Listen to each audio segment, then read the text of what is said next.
We talking rom-com, we talking action, we talking drama and movie classics. Whatever you want, yo, we have it. Cause we talking movies on the podcast. So I married a film critic. So I married a film critic. So I married a film critic. Hey honey, I just want to talk about the movie like casually. You don't have to bring up the cinematography. Honestly, let's just talk about like how the characters were fun. Married a film critic. So I married a film critic. So I married a film. Welcome to So I Married a Film Critic. Today's episode is John Carpenter's They Live from 1988. And tell us who you are. I'm Barry, the film critic. You're my wife, Julian. Oh yeah, sorry. I'm your co-host, Julia. Yeah, well, co-host. You're the star. You're right. We're like Regis and Kathy Lee. There's no hierarchy here. Okay. Well, I said co-host. I always say co-host. And I said Regis and Kathy Lee, which establishes how 80s we are right now. So. We are in the 80s for this 80s movie. 1988, yeah. John Carpenter's They Live.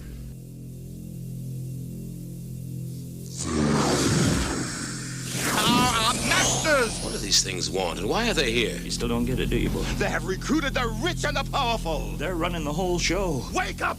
They're all about you, all around you.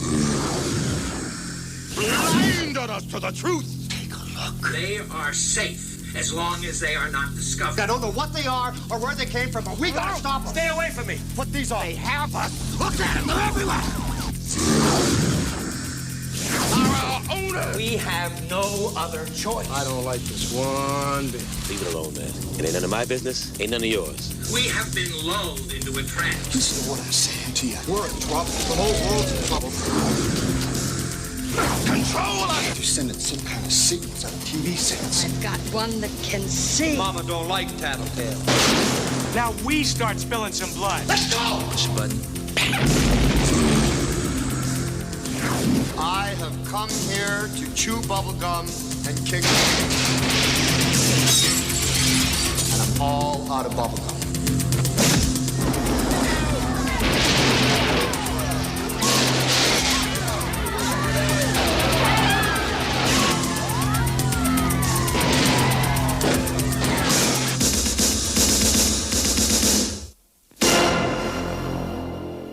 Okay, so They Live is basically about John, who we've established is a homeless man. Played by the wonderful, late, great Roddy Piper. Mm-hmm. And he's coming to LA for the first time, presumably, looking for work, starting something new, and discovers an insidious secret. Yes. For starters, he discovers that the food stamps program has been canceled. He's not able to find work. He barely is able to get even employment because he finds this job at a construction site. It's a union site, but he manages to get a job basically digging ditches, and that's where he befriends Frank, played by the wonderful character actor Keith David. Okay, before we get that far ahead, you noticed that Shep Gordon was a producer on this film. Yeah, Shep Gordon, of course, who, I guess most famous for being Alice Cooper's manager, the man who discovered and manages Mike Myers. Legend, total legend. And there was a really cool period where Gordon was producing a lot of films. He famously produced Kiss of the Spider Woman, one of my favorite movies. And Gordon did this really cool thing where he went to Wes Craven and John Carpenter and said, hey, I'll give you guys $5 million. You guys get to make a movie. You get final cut, whatever you want, $5 million. All I ask is that it's a genre film and that you put your names above the titles. And because of that, we have John Carpenter's They Live, and we have Wes Craven's The People Under the Stairs, two of my favorite films. If I ever meet Shep Gordon, I'm not going to thank him for Alice Cooper. I'm going to thank him for two of my favorite movies. Yeah, so they got $5 million each? Mm-hmm. Wow. And these movies, they continue to turn a profit. I mean, they were hits when they came out. This film, just like The People Under the Stairs, it was the number one film in America. And this film, it came out on the eve of the election, so it was a very, very poignant time for this film to come out. The poster art even referenced it. I love it. So the poster for the movie, it's this wonderful shot of Rowdy Piper. And the tagline for the poster is, you see them on the street, you watch them on TV, you might even vote for one this fall. You think they're people just like you. You're wrong. You're dead wrong. Ooh, dead wrong. Good stuff. Yeah. Yep. Okay, so John is in LA and he can't get a job through the employment office. They say, we don't have anything for you. Right. For people like you. Yeah. Very rude. Yes. And so he goes to a construction site. He starts working, and then he meets Frank. And Frank says, oh, you need a place to stay. And he said, come with me to Justiceville. So Justiceville is basically a homeless encampment outside somewhere in LA. Yes. And they have, food, hot food, electricity, TVs, but everyone's basically outside. Yeah, the TV, of course, is a key thing here. The film establishes very quickly that television is something, it's not glamorized in any sense. TV has the most empty and shallow programming. It is lulling people. It is numbing people. It's a source of entertainment, but it's also just, it's what we say, oh, that movie was just a distraction, and that's what TV is. In this world, television is simply, it's like the way bugs look at a bug zapper. It's that kind of devotion. So would you say TV is not just a distraction outside of this movie? This is a time when there were less channels. I mean, this is like, at this point, Fox as a channel was a year old. There were only 3 major networks. It was CBS, ABC, NBC. You had cable, but it's not like today where you had thousands of channels. I mean, UHF, you can keep going and finding stuff. Of course, there were like, underground channels and whatever, but no, this is different. I think it's much worse today. Yeah. Because, now there's, you got like a channel of like just a fishbowl. Well, because I'm thinking, okay, TV is still mostly a distraction. I mean, unless you're watching some kind of educational documentary or wildlife show. I mean, most people are looking to tune out. It depends. I mean, of course, it depends on who you're talking to, right? Because, you've married the world's least prominent sports fan. So, I'm not watching TV for like the reason a lot of my buddies watch TV. Right. I'm strictly a movie guy, and maybe narrative TV, but rarely. Right. But people just sitting in front of the TV and watching things and zoning out in this movie, I would say is pretty accurate even today. Yeah, I guess. I mean, I think the quality of TV is better now than it was in '88. I mean, that was something... Well, that's true. The quality is better, but I mean, the reason for sitting in front of the tube, so to speak, I don't think those reasons have really changed. I see what you're saying. I mean, I'm a much more forgiving person towards television because I just feel like, in this class I'm teaching about mass media right now, my thing is when Twin Peaks came around in 1990, that was when the change started to happen, where you had these more ambitious shows. Because, I grew up with shows like Alf and LA Law and Roseanne, but frankly, Twin Peaks was the game changer. And then you get to the beginning of this century, you had shows like Lost, 24, Breaking Bad, Walking Dead, Prison Break. The quality of television just went up, and it got to the point where people are going like, man, like I would rather stay home and watch TV than I would actually go to a movie, because television right now is better than cinema. And that's a new thing. I mean, I didn't grow up with that. When I was a kid, it's like, yeah, you just hit the record button and I'll watch LA Law later, because I'm not going to stay. Why would I watch TV at home when I could just record it? But that sense of television being an immediate shared experience, because think about recently when Game of Thrones ended or Breaking Bad ended, everybody had to watch it together. Mandalorian.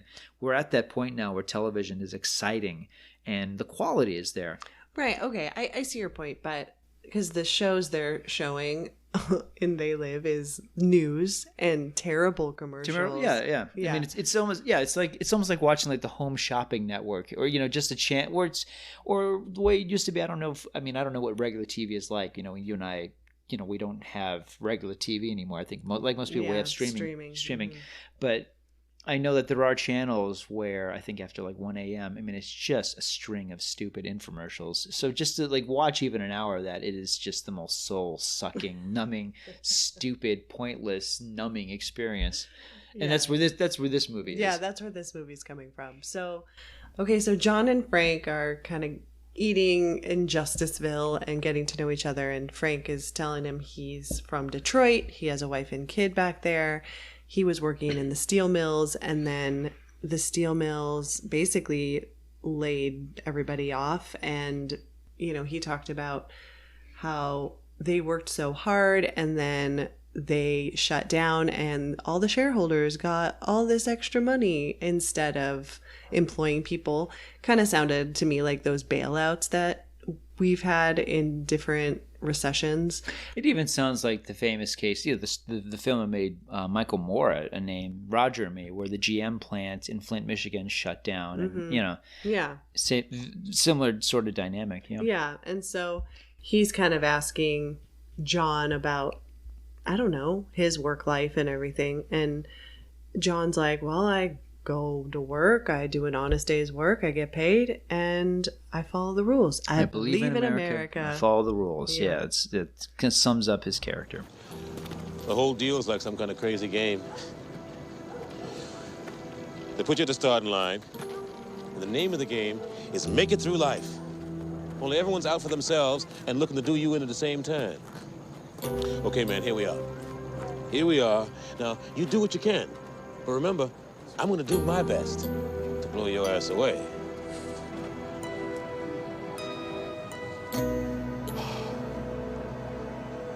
So how are you gonna make it?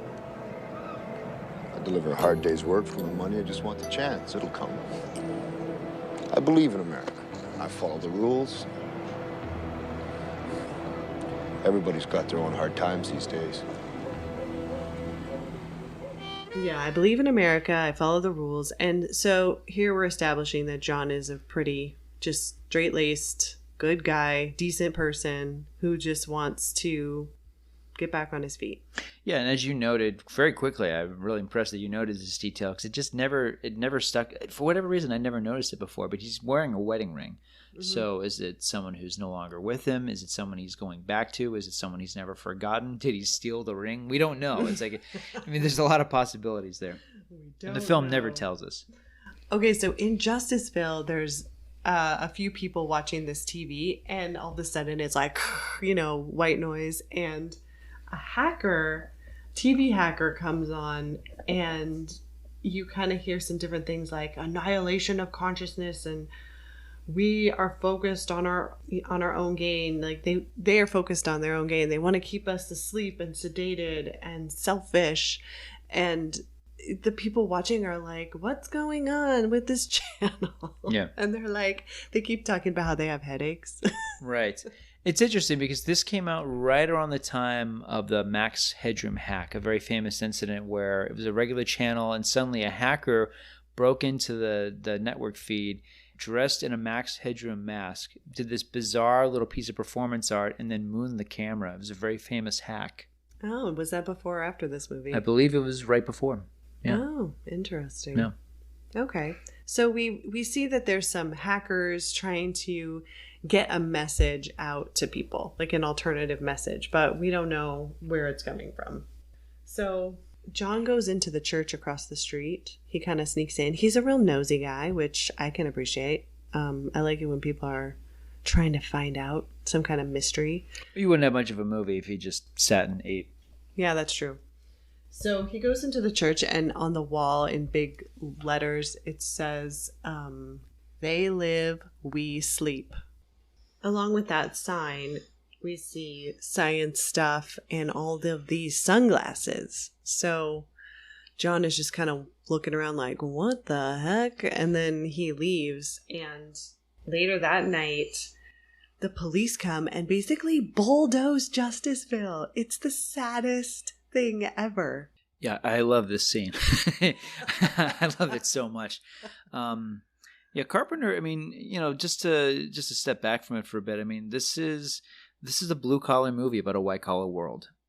And these are blue-collar characters dealing with the callousness and the detached mentality of white-collar, privileged, entitled yuppies, yuppie scum even. There's a real hippie dynamic going on here. Not only hippie dynamic, but also countercultural. Anybody who's outside the system, anybody who just does not fit in, anybody who doesn't fit into the perfect peg that's going to make you, you know, a model part of society. Yeah, the Siege of Justiceville. It's one of the many great sequences that Carpenter stages here because it's not gory. It's not sensational, but it is sad. Yeah. And Carpenter doesn't make it about mayhem. It's about the individuals who are being displaced. And I really love that about it. There is a shot that's very hard to watch, and it's strange how and I don't mean to be glib about it, but I guess it is prophetic. I mean, this is about 3 years or so prior to the Rodney King beating. There's a shot of an African-American preacher who's blind being beaten, presumably to death, by police officers. There's some rough stuff in this scene, but Carpenter is not removed from the human suffering of it. I think some directors might be. Some directors might even include like explosions or something during a sequence like this. And no, it really is. You get the sense where Carpenter is at. I mean, his heart is with these people. His heart is with the homeless people being displaced, being abused, being taken advantage by this SWAT team.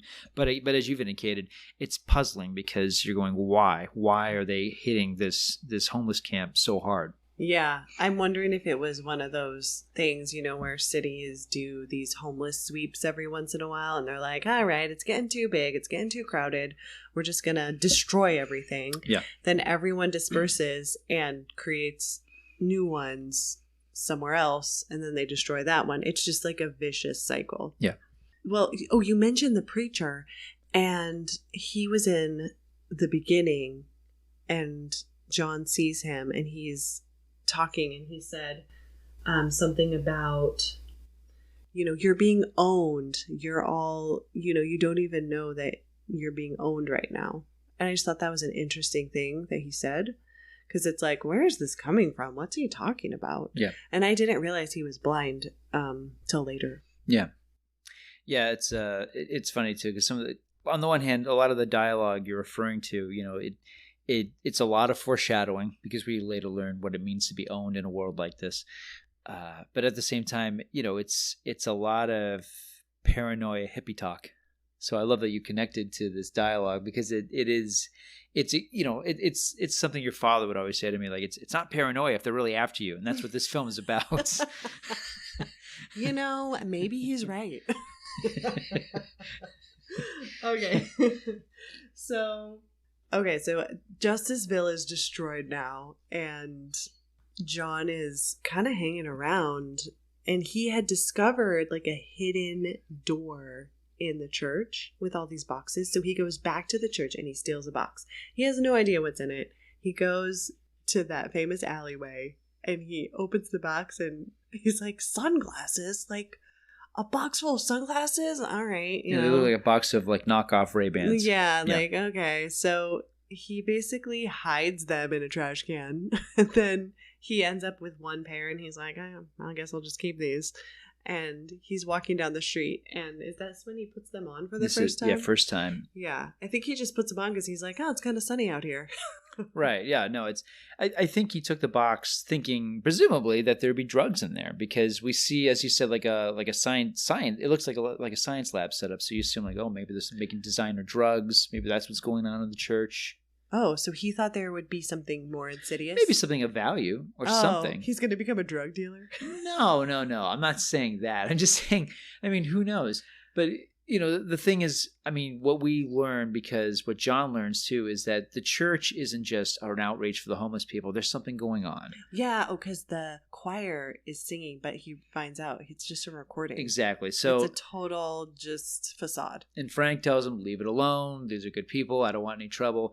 So it's this interesting thing where the church is clearly, again, they're good people. They're doing good work, but the church also has some kind of a secret. So yeah, when I think we all assume, especially if you don't know where this movie's going, you assume he's going to open the box and he's going to find what? Guns, money, whatever, drugs. Yeah, I don't know. And he finds, a pile of sunglasses. A pile of sunglasses. Yeah. Okay, so he puts on the sunglasses and he all of a sudden sees the truth about the world. And every, ad, magazine, billboard, all has like a secret word behind it.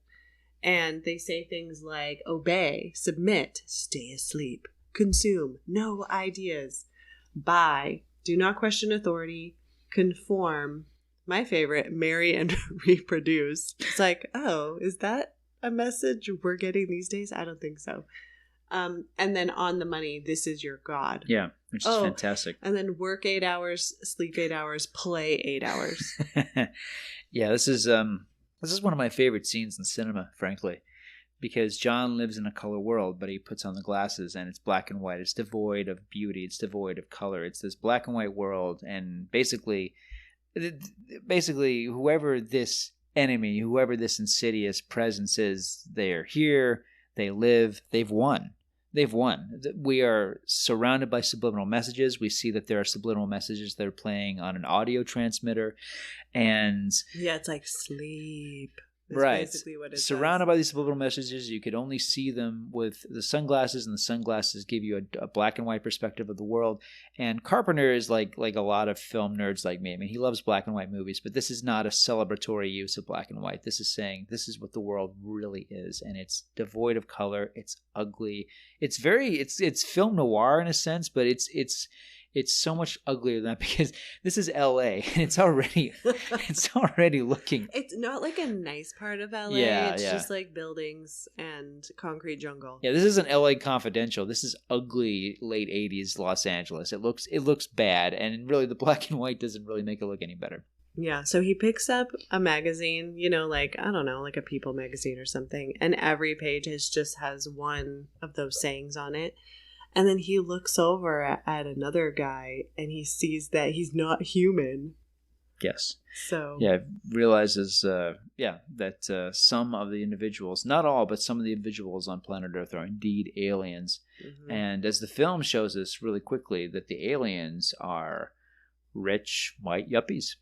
Rich white yuppies, yeah. And the first guy he sees, he's like, "What are you looking at?" And, you know, it's just funny because John's just like, what is going on? And then he starts seeing everybody, and they're funny. It's fun. It's a funny scene. It is. The movie is funny. It is. Because we see them, you know, in the salon, like getting their nails done and hair done with these really nasty faces. I love the design. They've got twinkly eyes, like silvery, shiny eyes. It's really cool. Because they don't have eyelids, so it's just like these huge circles. They're like fish. They look like fish, like skeleton fish. Skeletal fish. Yeah. Super cool. No lips, so the teeth are just all out there. Yes. And they're all saying things just like benign kind of, I don't know. But it's shallow things. stuff. Shallow stuff. They're very shallow. They're talking about, I mean, they're a bunch of haughty jerks. They're talking about like, I can't believe she used blue tortillas. Oh, that's so not in vogue anymore. You're like, what? Yeah, they're awful. They're jerks. They're basically, the world is run by Kardashians. That's what it is. Oh, yeah. So. Which, terrible. I feel like... Yeah, and I mean, think about it too. Even the TV connection, it's still, this film is timeless. Absolutely timeless. It is timeless. Yeah. I thought it was okay when we saw it. When did I first see this? Well, I suspect I probably tried it on you early in our marriage, and I suspect you were not happy with it. But the last time you and I saw it together, I don't remember the year. I should, though. It was prior. I mean, we didn't even have a dog then, let alone a daughter. But yeah, you and I had been married for a while, and you decided for my birthday to take me to a midnight screening of this in Denver at the Esquire Theater. And I remember us sitting, having a wonderful dinner at the City Grill. I'm going like, "You sure you want to do this? Because it's midnight." And like, "It's your birthday." I'm like, "Oh, you're the best." So yeah, so we saw it at the... Wife points, for sure. Big time. Big wife points, yeah. So no, we saw it at the Esquire Theater in Denver, which is one of the best theaters in the world. And I got to see this movie that I dreamt of seeing as a kid on the big screen. It was pretty great. Yeah, so that was the last time. I don't know, maybe 15 years ago, maybe. Okay. Yeah. Well, I don't really remember the story that detailed. Obviously, I remember the glasses and the aliens. But I don't remember really connecting with it like I have now. I think because I'm so much older and so much wiser. No, I don't think that's why. Frankly, I think you were annoyed when I took you to see it. Like, I remember driving home, like, "So what'd you think?" You're like, "It's your birthday." Well, I think I just saw it as a B movie. Yeah, just only. I think to quote you with another movie I love, RoboCop, you're just stupid boys movie. But I think now there's so much foreshadowing and things that I see today that I'm like, wow, that was really ahead of its time. Yeah, it depends on who's president, because when this movie came out, not to stop talking about the film directly, but when the film came out, it was right on the eve of an election. And, Carpenter famously a Democrat. I mean, basically the aliens in this movie are supposed to be Republicans. The film is supposed to be political satire in that respect. It's the appeal of the film and the way people look at the film has gone well beyond it. This film was a criticism of Reaganism, of the trickle-down effect, all Reaganomics. The scene that you're referring to where John goes into a supermarket and he sees those awful yuppie aliens, he looks at a TV briefly and the politician on the TV is saying, we don't need pessimism. It's supposed to be Reagan. Okay. Well, I think you could, instead of making it about, red and blue or whatever, you could say it's about elites versus, like regular people. Yes. And I think that is always, always a timeless message. I completely agree. And honestly, like I said before, it really just depends who the president is currently. Because I do feel like with every presidency, there does come a point where people feel like John, where they feel like they're in a world, in a system that's not working. The politics aren't working. Society is not working. We are indifferent. We have no empathy. We have no interest in those who are downcast.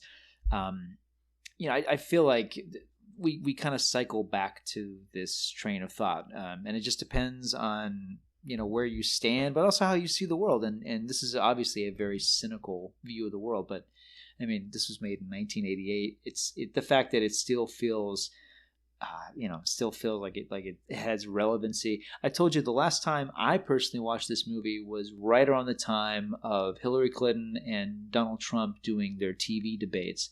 I just remember thinking so much about this movie, thinking, what a weird world we live in. It's like where they live. So I wrote an article about it, and it was basically all around that, that like I said, hey, this movie came out during an election cycle. Let's watch this movie during an election cycle, see if it looks like the world you live in. And of course, the world we lived in got even crazier from that point on. And here we are today. Yeah. Well, I think no matter who's president, there's always corporate interests that are at play, no matter what. Yeah. And I felt that a lot in this film, just the whole buy, consume, work 8 hours, sleep 8 hours, play 8 hours, like that. This is your life. Like you are a slave, basically. Like you're owned by the society that has been created for you. And I think when John realizes like, oh my gosh, like I didn't know this before, he is ready to just, I looked at you, I'm like, wow, John has just been radicalized. He is ready to kick ass and take names. Yeah. No, TV is it's the power that controls everything. Everybody wants to be on television in this world. Because there's that actress who's she's on TV in the movie, and she's like, I'm an actress, and when I'm on screen, everybody loves me, and I never age, and and it's kind of a... Who knows who it's supposed sarcastic, to be? Who knows? But it's like every kind of reality star. Yeah, now, I mean, this is even before reality TV was really reality TV.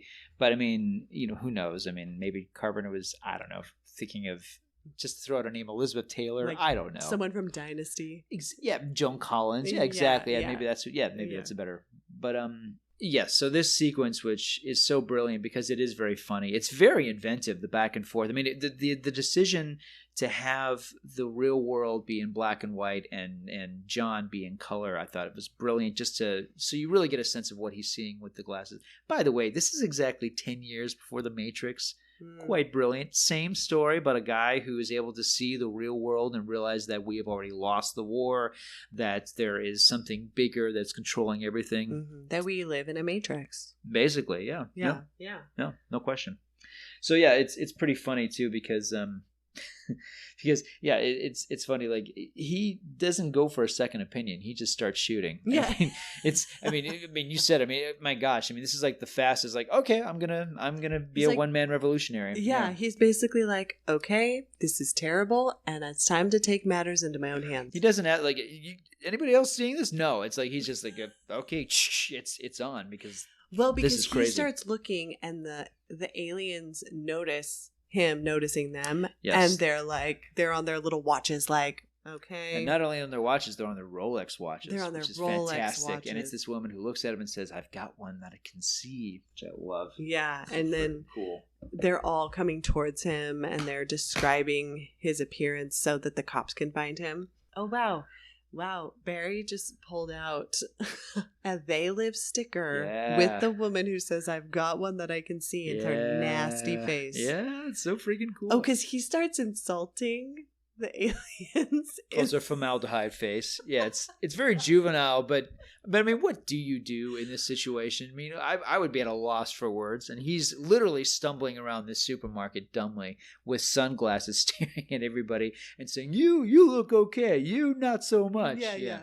Like, your face is disgusting, basically, and they're like, "Oh my gosh!" But then, not only does that lady say what she says, but they all get out their Rolexes and they're all walking very eerily towards them. It's great. It's a wonderful zombie visual, and it also, of course, speaks to just the idea of like groupthink. It's wonderful. Yeah. So then these cops basically try and arrest him, and he shoots both of them, steals another gun, and I don't know if he purposefully goes into this bank, but he finds himself in a bank, and then this famous line is always hilarious. I have come here to chew bubblegum and kick ass.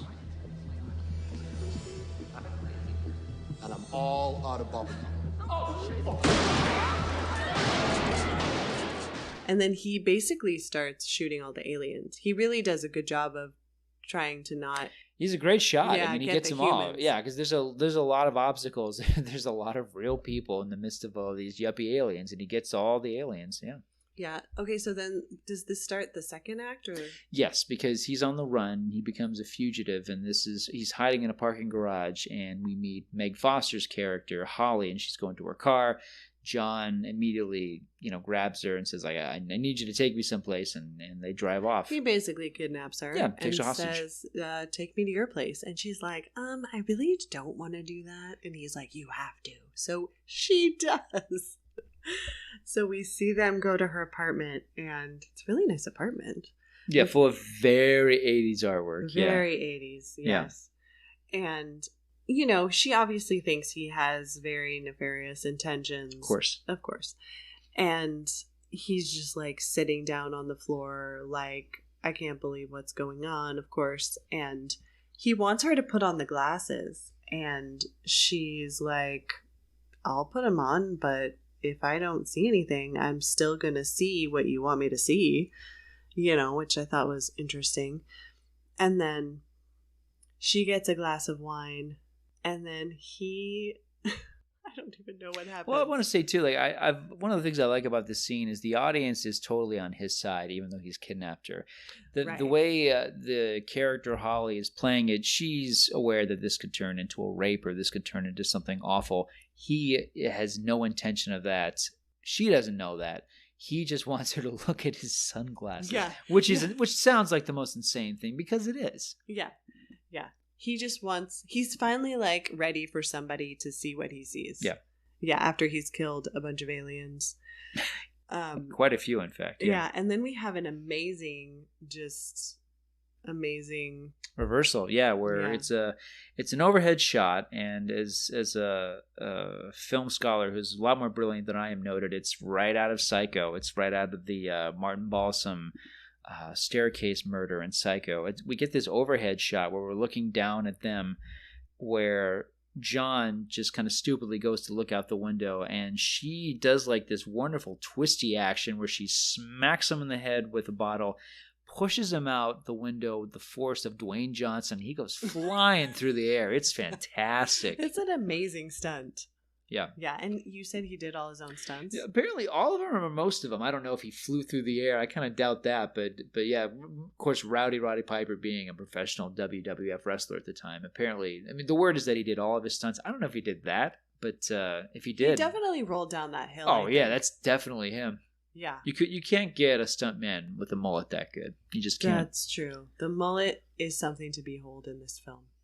Very 80s. I'm glad you're in awe of Roddy Piper's mullet. Not his acting ability, but his mullet. I mean, his acting's okay. Let me pause and ask you this real quick.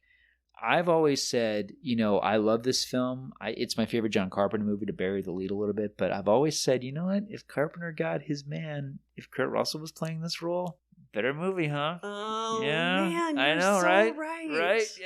Yeah. Even the mullet's better. If Kurt Russell was playing this John character, oh man, this would have been. And I think this is back when not a B movie. This is back when. Well, I don't know. I think it would still be a B movie. It would certainly be a John Carpenter film. This is before Russell was affordable, because again, this is a $5 million budget, and not that they're not. This is a wonderful cast. It is, but I don't know. That might have hurt the budget a little bit. I don't know that. I don't even know that Kurt Russell was making $1 million at this point. I kind of doubt it, because Russell didn't become a big, he at this point he was like Jeff Bridges. He was working a lot, but he wasn't technically a movie star. Like Overboard really wasn't a hit. People don't know that. It wasn't until the following decade with like Backdraft and Tombstone and Stargate and Breakdown that he became like a really big actor who got these really huge paychecks. But at this point, he was...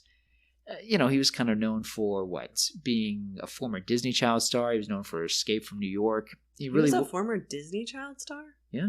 Oh. He did a lot of Disney movies. Lots of Disney films. I didn't know that. Yeah. Okay. So what did he do before, like around 1988? At this point, he was doing Tango and Cash. But here's the thing about that, though. He was a replacement. Mel Gibson dropped out. And by the way, still better film with Kurt Russell and Sly. Yeah. But all this same, we got to keep that in mind. Like, he wasn't the first choice, which is the world that we were living in at the time. Yeah.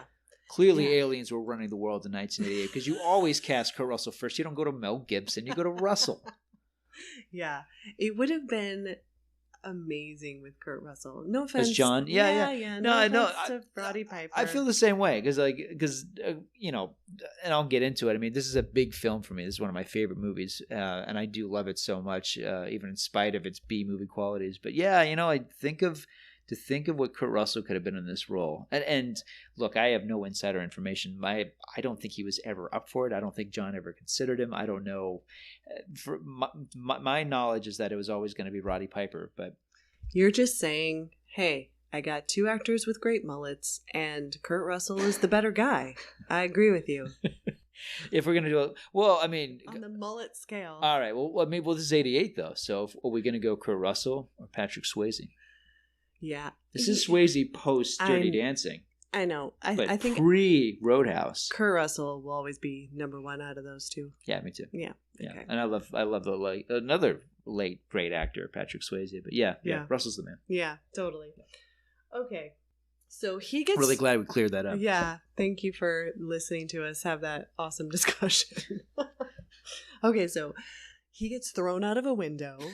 Yeah, we go right back literally. There. It's fantastic. I mean, he's flying through the air and he's falling face down a hill. I mean, yeah, it's kind of incredible that it doesn't kill him, but we do see him, shirtless. Clearly, John Natta is a brick, and of course, that's another great reason they cast Roddy Piper. He's a stud. He's a wrestling superstar. He's got this incredible physique. You get a sense that this guy could get hit by a bus. He's going to be okay. Yeah. Well, and now after this, he goes back to that alley because he remembers, I got a box of glasses because I left my only pair at Holly's house. Yeah. So he's got to go back to that alley. And what do you know? He hid it in a garbage can and the garbage man took it. Hello. So I don't know. It's amazing that the garbage truck is actually there. He opens it up, finds the box somehow, and gets more glasses.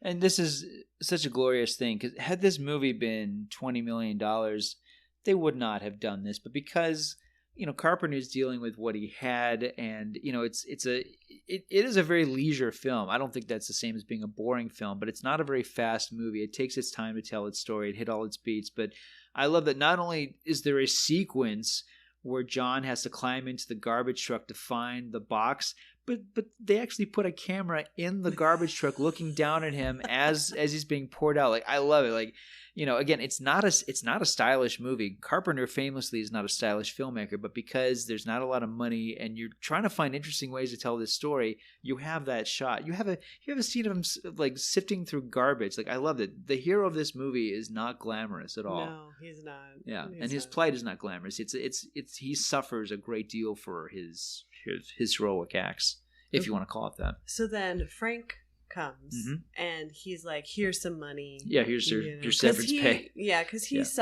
tried to go back to John tried to go back to the construction site, I think, to talk to Frank and say like, hey, I need to tell you what's going on. And Frank's like, I don't want anything to do with you. You've killed people. He's like, they're not people.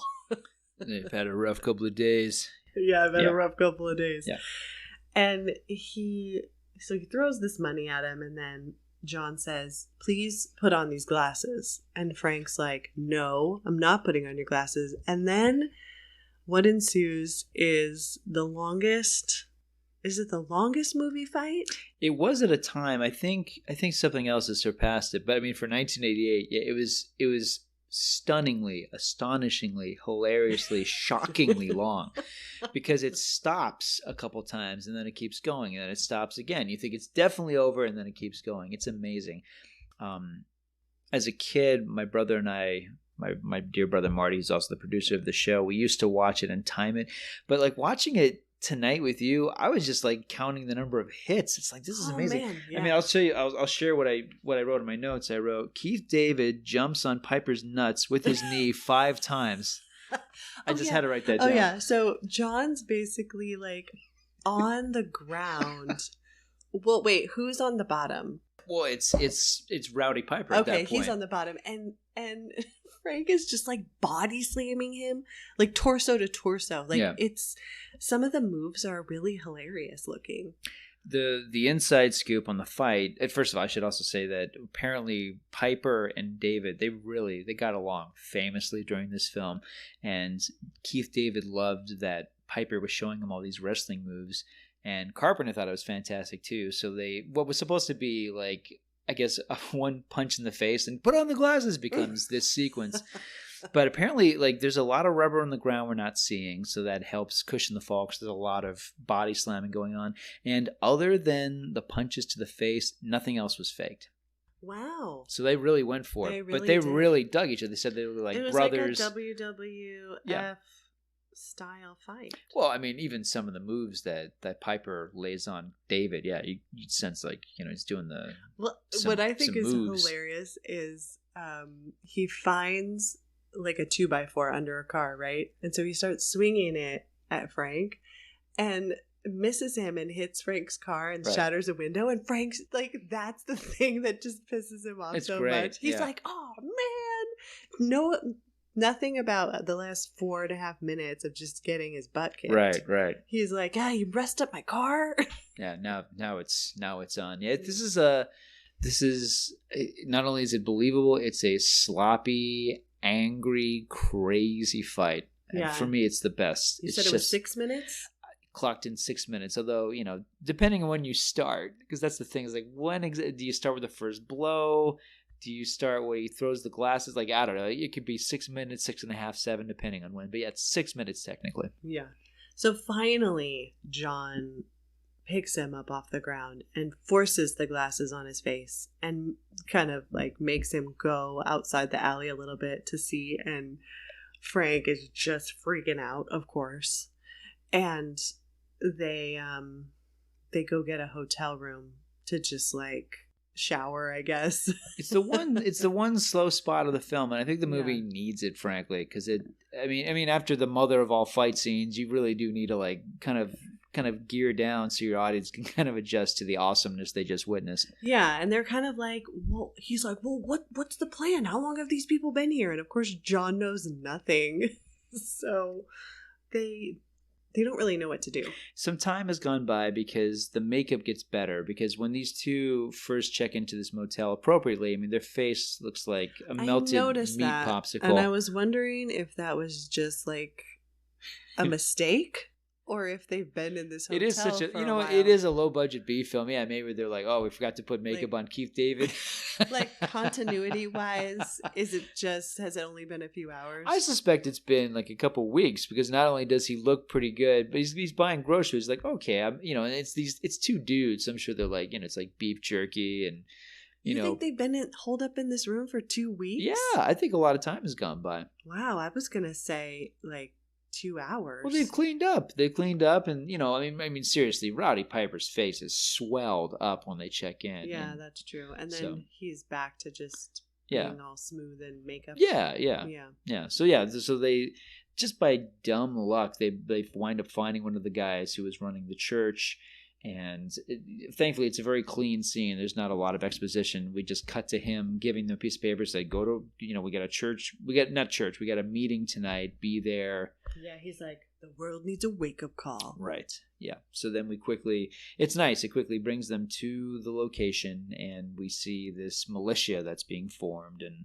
And probably the one scene in the movie that I've always found incredibly false, even as a kid, which is when it's established that the good guys, the humans, not only are they working underground, but they're establishing contact lenses. So you don't need to wear these sunglasses because they give you headaches if you wear them too long. But if you wear the contact lenses, it's better. But anyway, the lady who is she's like so friendly. They're all very friendly at this militia group, and she hands them the contact lenses, and she's like, "Oh, we just got these in. Go ahead, put them on." And the way Keith David and Roddy Piper proceed to put on these contact lenses, it's proof positive that these two men, actors as they are, have never put on contact lenses in their life. Well, and it's the most unnatural and weird thing. They're not going to wash their hands. They don't wash their hands. They don't have a mirror. They don't even pick it up. They just they open the little thing, and it's like they're going to press it against their eye, and they clip and they cut immediately away. I'm sure John Carpenter was like, "All right, well, I guess we'll use that take," even though he's like, "This looks ridiculous. We don't have time to reshoot this." You guys just blew that take completely. No idea how to use a contact lens. Yeah. So now they have their special contact lenses in. Yeah, and the movie cuts very easily between the black and white and the color. You don't need scenes of guys lowering their sunglasses to establish what they're seeing, what they're really seeing. Yeah, and then Holly shows up. Yes. And because they're trying to discover where the signal is coming from that is basically brainwashing everybody. Right. And they're like, is it this new station? And she's like, no, it's not. And then John is like, oh, Holly, oh my gosh, you're here. And they talk for a minute. And then the whole place gets blown up by... Massive explosion. Yeah. And this is where the action really kicks in. Yeah, because it's another SWAT team, and clearly it's an alien SWAT team. And this great chase, really well staged. Lots of, the chaos is pretty crazy because you've got some really nice looking innocent people who get gunned down. Yeah. It's rough. It's not, and again, this is a pretty restrained John Carpenter movie, really. It's not that gory. It's just the violence is impactful, especially when it goes on for 6 minutes. But it's not gory. Yeah. But it's sad. Yeah. Lots of people are like, oh, she's like trying to clean up all the glasses and take them with her, and then she gets shot. Yeah, there's a lot of good people, and some of them are, not even in the fight, and they're getting mowed down. Yeah. Yeah. Well, so John and Frank end up cornered in this alleyway. Yeah. And somehow they're able to. They have one of the watches. They have one of the Rolexes. It malfunctions. A portal hole appears in the ground, and it's a malfunctioned portal hole, and a voice carefully tells you in English to jump through the hole or they're just going to disappear. You have 10 seconds, and there's a countdown, and he's like, jump in the hole, and Frank's like, what's down there? He's like, I don't know.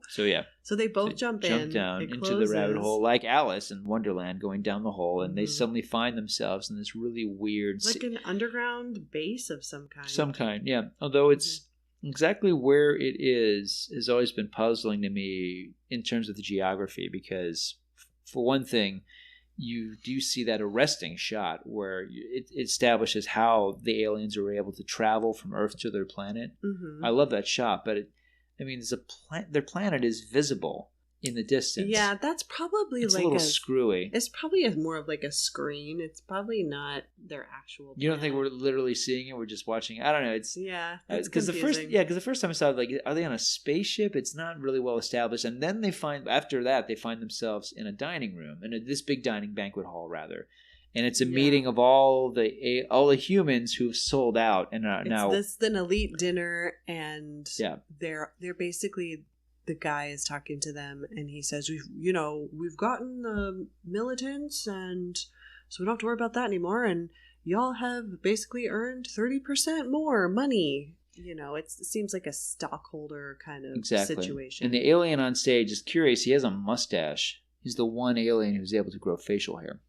Oh, okay. Well, we are seeing him in his like humanness. Yeah, he's human to the humans who are having dinner, but because our heroes are wearing those contact lenses, they see. I mean, he has a mustache in the black and white. He's a very peculiar mustache. Yeah, it's very funny.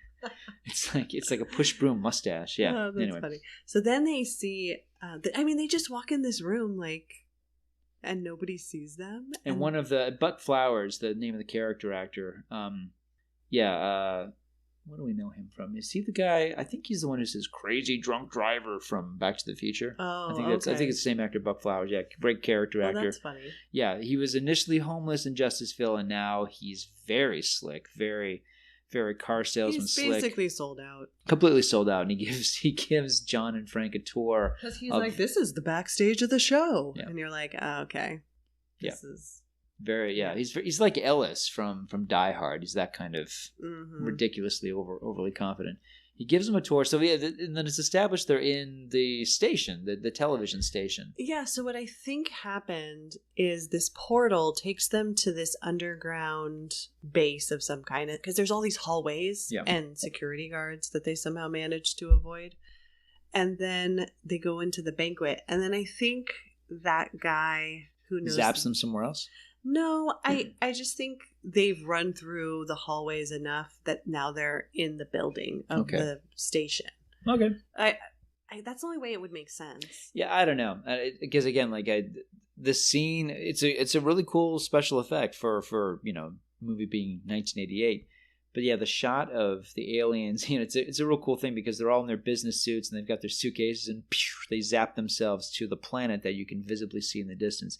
It always looks like it's on a spaceship, or we're seeing a point of view from, it's probably like Star Trek where they had that beaming technology. I know, but why is the planet so visible?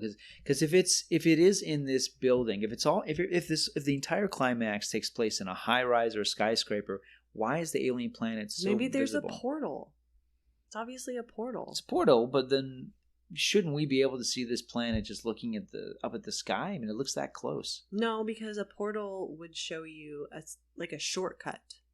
It wouldn't be a direct distance. You have to go through the portal to get there. Is it like a Death Star and we just can't see it because we don't have the contact lenses in? I don't know, but I think a portal is a shortcut.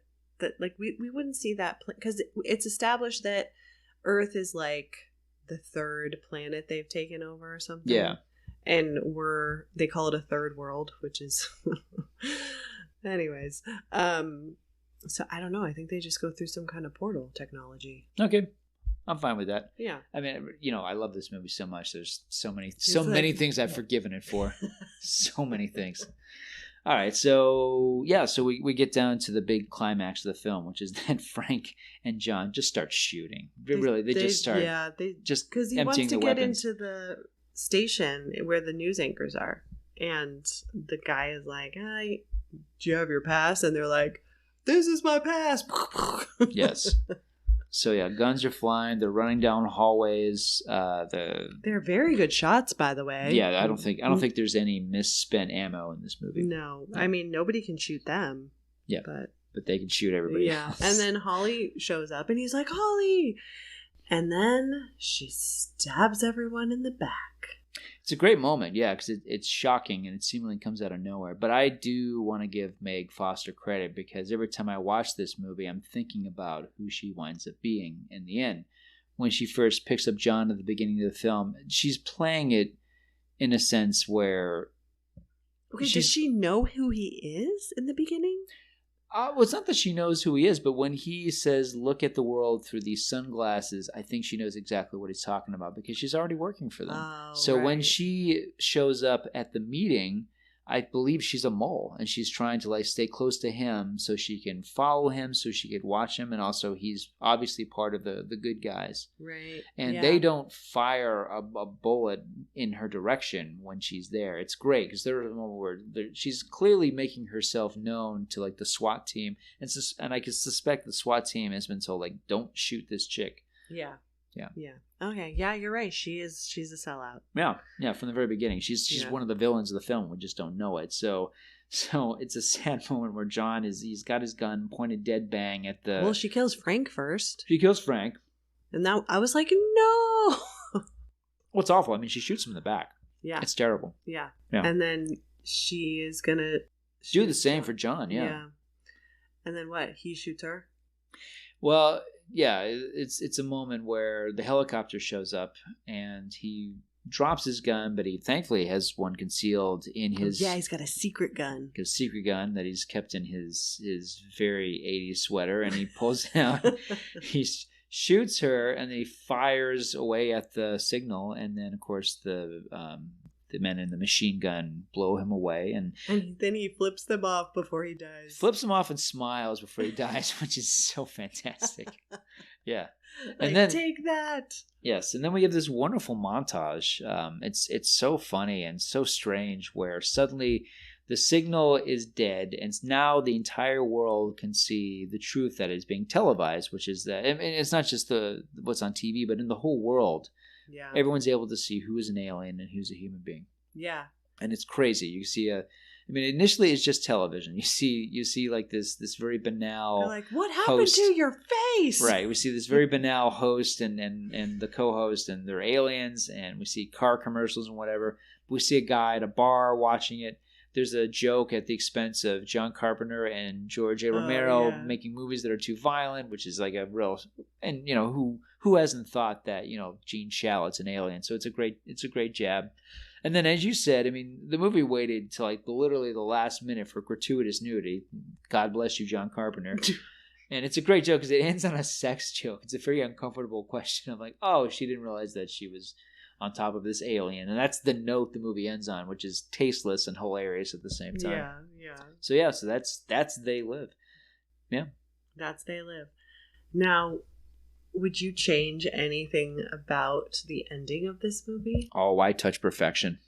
I'll tell you the story of like how I tried to see this movie when I was 10 years old. I really tried, because my mother. There's some stuff that slipped by her thanks to my dad. I got to see RoboCop and Aliens well before I should have. But They Live was a movie that I remember reading a review of it in the paper and just saying like, oh man, like the aliens have taken over and you need to wear sunglasses to see who the good guys. As a 10-year-old, you were like, yeah. I'm like, that sounds like the most amazing thing ever. I have to see this. And of course, it's rated R. So I'm like, Mom, can you please take me to see this movie, They Live? And she sees the paper like, John Carpenter, huh? And rated R, huh?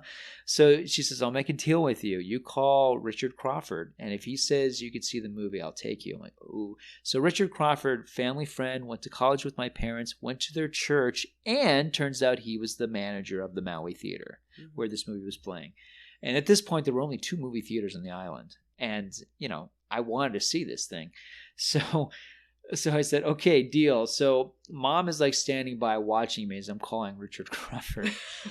And like really just like kind of like watching me from across like the kitchen. Is he gonna really ask? Yeah. So he's like, hey, Barry, really nice of you to call me. What's going on? I'm like, oh, I just want to know about this movie you have in your theater. You remember, I'm 10. It's called They Live. Like, oh, yeah, it's a John Carpenter movie. Yeah. I don't think you should see that, Barry. It's rated R. I'm like, well, like, is it as bad as like a PG-13 movie? And he's like, oh no, Barry, it's rated R. It's got everything. It's got bad language, it's got nudity, it's got violence, it's got swears. I mean, I don't think your parents would let you watch it. Mom is like watching me. I'm like, well, if I were to see it, like, how bad is it? He's like, well, Barry, it's really strong. I mean, maybe when you're older, you could come and see it. So it was just funny because Mom is watching me, and she got a real sense of like, oh, like that boy's dreams are being crushed right now. So So I didn't get to, so that bombed. I didn't get to see it in the theater. The day it came out on video cassette, I remember my brother and I, because I said to Marty, like, we got to see this thing. So Mom was at the hairdresser, like literally had like all the, you know, the little rollers in her hair, and she was sitting at the thing. And it was a hair salon, still there in Pukalani. It's like just a walk and a skip away from Paradise Video. And I said, Mom, like, we got a movie we're going to rent, but, like, we need your credit card. And, you know, they know it's there, so it's okay. And Mom's like, okay. So, like, it wasn't until she had her hair done and she's looking fabulous and, you know, we're driving up the road. And she's like, well, what did you get? I'm like, it's called They Live. And it's really, she didn't remember, like, from months ago. So You totally tricked her. her. Totally grifted Mom. Because I'm like, I have to see this movie. And I didn't get to see it in the theater. So, yeah. So the day it came out on video cassette, I managed to. What, were you still 10 or were you 11? I was 11, so okay. yeah. All right. It was around my birthday too, so. Okay. Happy birthday to me. Yeah. Worth it. Worth it. That's funny. Well, God bless Richard Crawford for saving your 10-year-old mind, but then you figured out a way around it. Yeah, because I was a devious 80s kid, so yeah. Sorry, Mom. She's not listening. No. One day I'll explain to her what a podcast is. Yeah. Yeah. Okay. Well, how many stars did you give this? Now, I mean, just in general, for me, it's a 4-star movie. It's my favorite. It's my favorite John Carpenter movie. And look, I know how that sounds because this is the guy who made Halloween and The Thing and Big Trouble in Little China. I get it, but this film is scrappy. It's exciting, and as a satire, it's savage. It goes through the throat. It has an appeal to it that it would not have had if it had a real budget or even a lot of name actors to it. I mean, $5 million. It's a $5 million movie. Wasn't like a really good budget back then. No, even in 1988, $5 million is not much, especially for something like this where you're dealing with makeup effects and digital effects. We haven't even talked about the little flying orbs that are flying around in this movie in the background. Not to mention all like I don't even think you call it matte paintings, just like the wonderful shots of the city being covered with those subliminal messages. I mean, there's a lot of like really tricky stuff in this movie. And Carpenter apparently originally envisioned every time that John puts on the glasses and looks at the world, originally the world was going to be seen through static. It was going to be like static, like the TV. And Carpenter said that's too much, and it would actually annoy the audience if they had to see all this stuff through static. It would have been interesting, of course. Yeah, I think it would have been annoying. It would have been annoying. It doesn't quite make sense because it's sunglasses. I think if they remade this movie today, and I don't want them to, but if they remade it and people looking at the world... What if it was with Kurt Russell? No, no, Okay. No, not anymore. No, I love Kurt Russell, but no, I think that ship has sailed. Okay. If he wants to do Snake Plissken one more time, if he wants to do, he's been talking. Apparently, there's a script that exists called Escape from Earth that John Carpenter wrote, and it's like sitting in his desk. I've always hoped they would do one more Snake Plissken movie. So if they want to do that, great. But no, They Live is perfection. Leave it alone. It's one of my favorite movies. It's my favorite Carpenter movie, and I know like he's made more polished movies than this. But there's something about this film. I mean, I go back to it a lot. I love it. I love the rhythm of it. Again, I love that it's like a neo-Western. It really has like a Western feel to it. And John is very much a classic Western character. But it's also this savage movie about, what it's like being someone who's struggling in the blue-collar world while the people in the white-collar world are stomping you down. Yeah. Yeah, I dig this film for that. I really do. I love... it's... Carpenter has always been counterculture, and this is very much a counterculture sci-fi. Yeah, totally. Yeah, I love it. So 4 stars for me. How about you? I mean, it's definitely up there for me now. I don't know why that's changed. I just feel like it's very relevant. And I think, when more people kind of do their own thing and go against the grain and come up with their own ideas, start their own businesses, do things out of the ordinary. I think that this movie is telling people, like the aliens are telling them not to do stuff like that. And so I think, okay, how can we be more countercultural just in our life? Obviously less TV, okay, but what are the things that they say are obey, submit, stay asleep, consume, no ideas, buy, don't question authority. So it's like, it makes me want to do all the things that they tell me not to do. It's telling you to be unremarkable.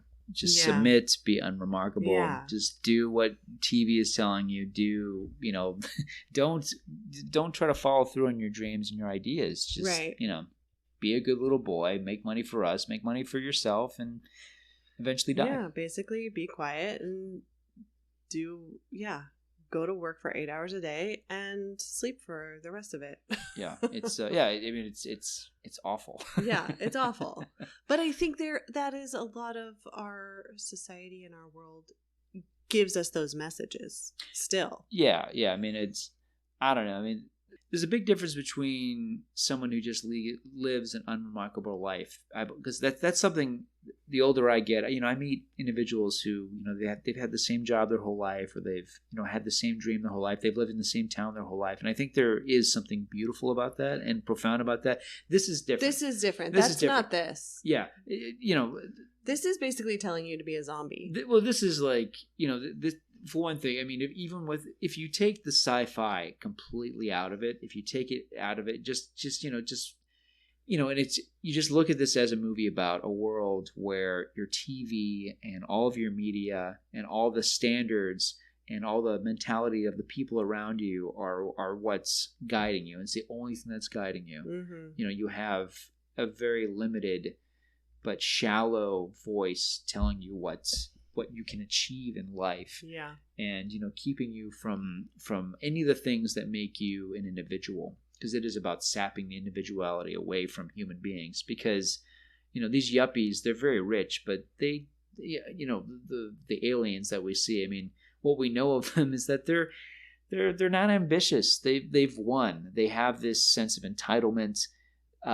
They're really just interested in, you know, just hanging out. They're not, you know, they're not ambitious. The people who are ambitious are the people who are fighting against them. Right. Those are the ones who, you know, they're the rebels.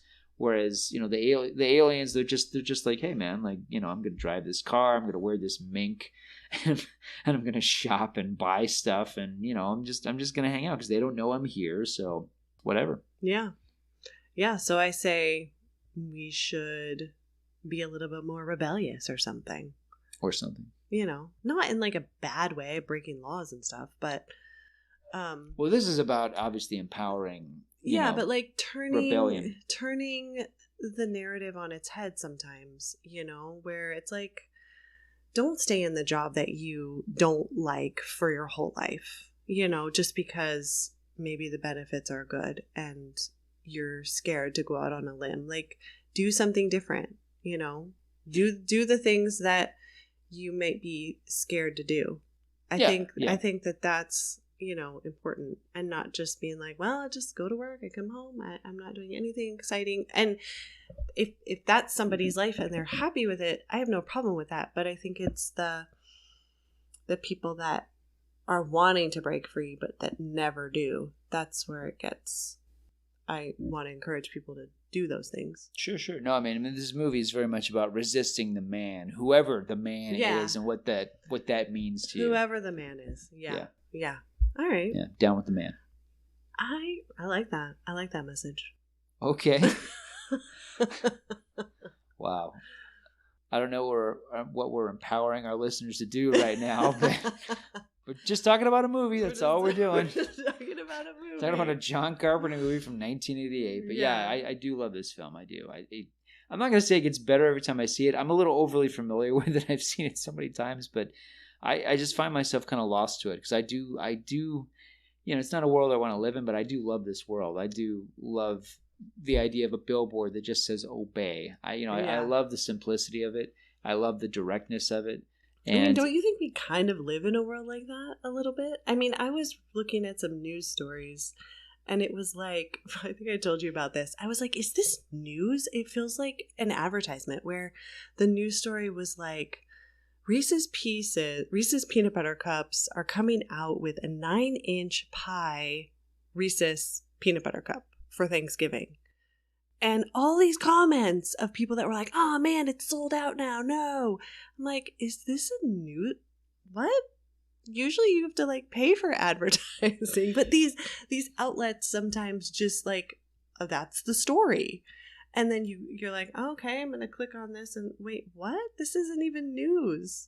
Well, I was telling my mass media class this. This is when I personally noticed what you're talking about, where entertainment and news seemingly are interchangeable now. There are two things. One, when I was in college in 1999, coincidentally, a guy named John Carpenter won $1 million on Who Wants to Be a Millionaire. Who's the first person? I remember that. I remember his name was John Carpenter. Interesting that we're talking about that. Yeah. But it was on the cover of USA Today and the LA Times, New York Times, and I'm going, this is a game show.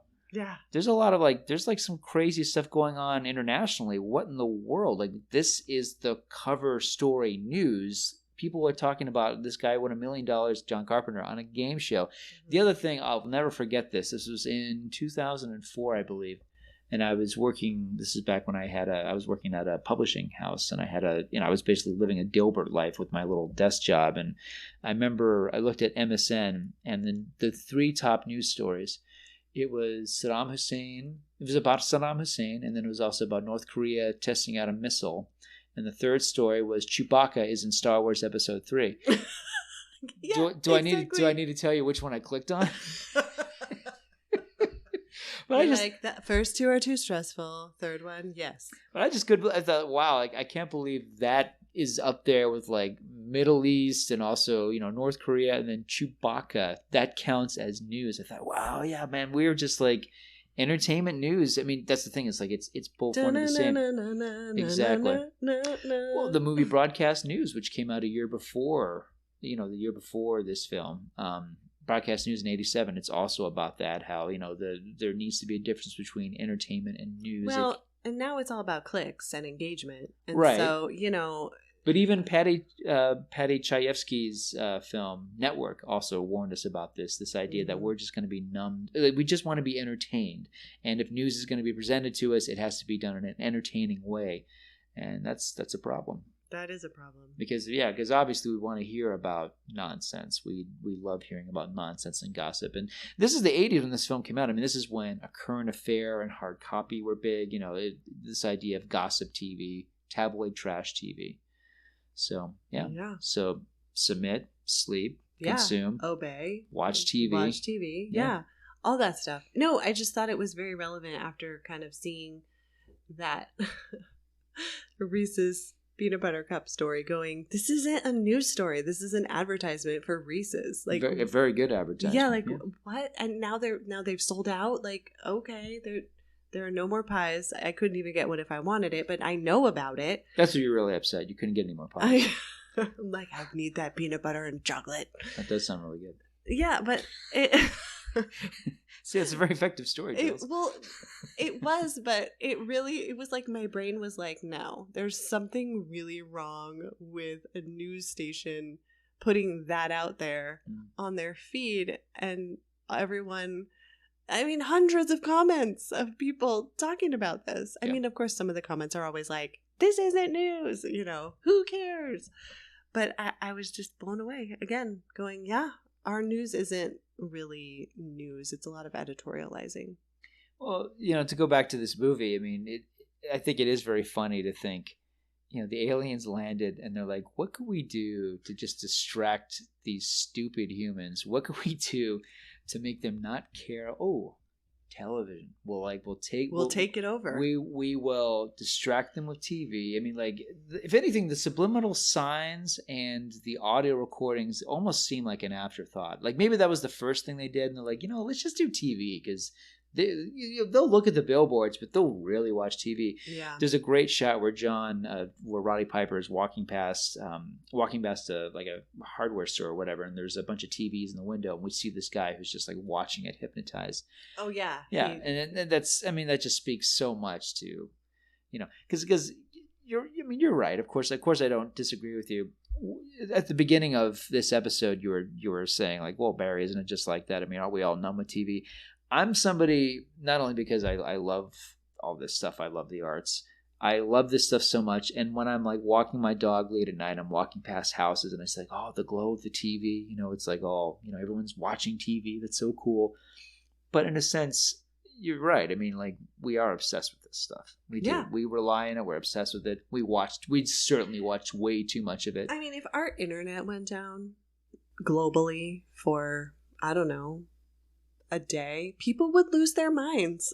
Yeah, because, you know, on the one hand, I'd like to think that I would be that guy, because I think there's a scene in the Truman Show where I'm pretty sure the Truman Show is the one. No, it was the cable guy. Okay. The scene of the cable guy where a major satellite suddenly goes down. It's a very, very wonderful moment. And like, suddenly, I think I saw that. There's all of a sudden TVs all over the world are shh. So one guy turns off his TV. He pulls up and opens a book and he goes, He's like, finally, I can just read a book. Yeah, I'd like to think I was that guy, but let's face it, I'd be like, is it on yet? Is it on yet? Well, let's unplug it. Yeah, I mean, people were like, Facebook's been out for 6 hours. And they were remember all, that? oh Yeah, my yeah. gosh, like people were freaking out. Yeah. No, I think it is, we're so creative and we can be so what's the word I'm looking for? Ingenious or innovative, you know, all those things. And I think our creativity is probably stunted by some of the other mind-numbing things that we engage in. So I think it's a challenge. It's a challenge for me to just say, all right, I'm not going to watch this right now, put the phone down, turn the TV off, and engage with the real world, you know, for a little bit. Well, more than a little bit. A lot. Yes, listeners. So, you know, unplug every once in a while, but not this podcast. No. When it comes to this podcast, obey. Listen. Conform. Obey. This is your God. All right. On that note, I think we've got our message across. Yeah, nothing like a podcast telling you about the evils of the world. Whatever. No, whatever. Oh, it's just a conversation. Agree or disagree. We just think it's important to talk about these things. It's important to talk about these things. No, I agree with you. I mean, I think it is important to unplug. One of the things I love to do with our little girl is to take her out in the woods and, you know, like enjoy nature and life. And I know some people don't have that opportunity. You know, sometimes, you know, if you live in a city, you know, yeah, it's harder. It's harder, obviously, to just like, but no, I mean, you're right. I mean, we're just surrounded by stimulation all the time. Yeah. I mean, as a little boy, this is true. There's a present from my father, but I mean, I had it for forever. My father gave me this little TV, and it was probably this. I mean, it was like the size of a cell phone. So it was like a little rectangle and had a little view screen. It was in black and white. But I remember just thinking, like, because I didn't have a TV in my room growing up, but I thought, this is the most amazing thing. I've got this little black and white TV. So I remember I would put I would turn off all my lights, put the cover over my head. Like, I'm watching TV. This is so cool. You know, and sometimes I would turn on the TV at 11, like, what's on at 11 o'clock? I don't even know. So I would be like watching this little TV and not for any good reason. It's not like there was anything, like I didn't watch late night TV in the 80s. I really wasn't into like Carson and Letterman until I was like in high school and college. But yeah, I remember just watching TV dumbly. Wow, yeah. Because I was obeying. I mean, I was all submitting. do that. We all do that. Yeah. Yeah. But it's, yeah, and I've told Marty this a few times. When I'm going down the YouTube rabbit hole, I'm like, oh, I wonder what the trailer for Tango and Cash is like. I always look at the clock and I'm like, 5 more minutes. Then you turn this off. You know, because when you're if on I a don't, YouTube rabbit hole and it gets to things where you're like, wait, where am I? It's time to go. Yeah, I'm like, wonder what an otter looks like. Let's see if they have any otter footage. Yeah, and it's like 3 a.m. I'm like, well, I'm gonna forget this in the morning, so I want to see this otter footage. Well, it's like the kids that watch other kids play with toys on YouTube, or watch kids play video games on YouTube. Yeah, I don't know. That's a crazy thing. I can't. I saw it this summer. My buddy, his kids were watching a video of somebody playing a video game. Yeah, I thought, this isn't fun. Why are you watching this? Yeah. I mean, I guess there's appeal to that because it's like, oh, look at the gamemanship, and I'm going like, wouldn't you rather be playing this video game or maybe outside playing basketball? But that I sound like a dinosaur. Even not saying even that. playing the game though. You're watching someone play the game. Yeah. So. And eventually there'll be videos where you can watch somebody watching someone play the game. Is that like the definition of meta though? I suppose, but I feel like not only is that term overused, it's unfortunate that term is now like becoming a bigger part of pop culture, but I feel like the idea of distancing yourself from the art isn't completely honest. I mean, a movie like Scream is appealing whether you know it's making fun of a genre or not. So it's like, oh, that's so meta. It's so like removed from the thing that it's taught. But yeah, whatever. Like we're all in it. There's no distance from it. Okay. Well, I'm gonna work on being less in it and more in the real world. Ooh, you gonna look at your phone. How many hours less this week? 5 hours less. Ooh, wow. I will hold you to that. Okay. I'm gonna remember this conversation. Okay. On that note, that was our conversation about John Carpenter's They Live. Yes, so enjoy, everyone.